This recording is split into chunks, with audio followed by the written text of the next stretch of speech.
Mr. Speaker, sometimes in the area in which we live, we can become very dispirited. But once in a while, a medical marvel comes along and revives us all. Recently, the Pediatrics Journal of the American Medical Association on the progress being made in saving the earliest babies born prematurely. In a study conducted over 5 years in Cologne, Germany, the authors reviewed 106 cases of babies born from just under 22 weeks down to 20 weeks after fertilization. The authors found that with active prenatal and postnatal care, 2/3 of these extremely premature babies survived until they were discharged from the hospital.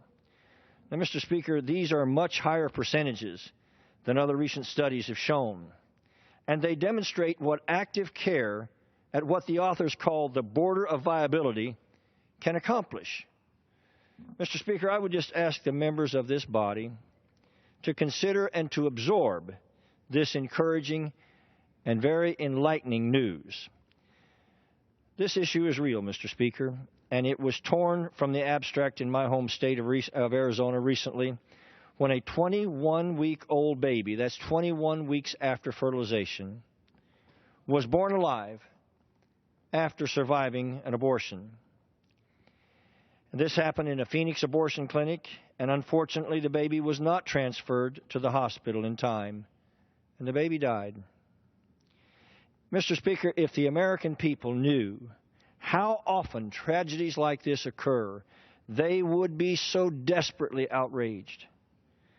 I would call upon Democrats in the United States Senate to allow a vote on the Born Alive Abortion Survivors Protection Act. That bill passed this body overwhelmingly months ago, and it protected these, the tiniest of our little brothers and sisters. Mr. Speaker, protecting born-alive children is supported by 80 to 90% of the American people. And if the United States Senate has become so dysfunctional that they can't even pass a bill to give effective federal protection to innocent, born-alive children, then maybe it's time to board up the doors and windows of this place and go home and hope the barbarians of this world will show more courage and mercy than we do. No wonder the American people are so fed up with the dysfunctional gridlock in the United States Senate. Mr. Speaker, we're talking about protecting our born-alive little fellow human beings. The survival of these little babies is not a measure of their intrinsic and priceless value. It's a measure of our skill and will to help them live. And I just hope that we can remind ourselves of our profound responsibility before God and to our oath of office to protect these, the tiniest of our little brothers and sisters.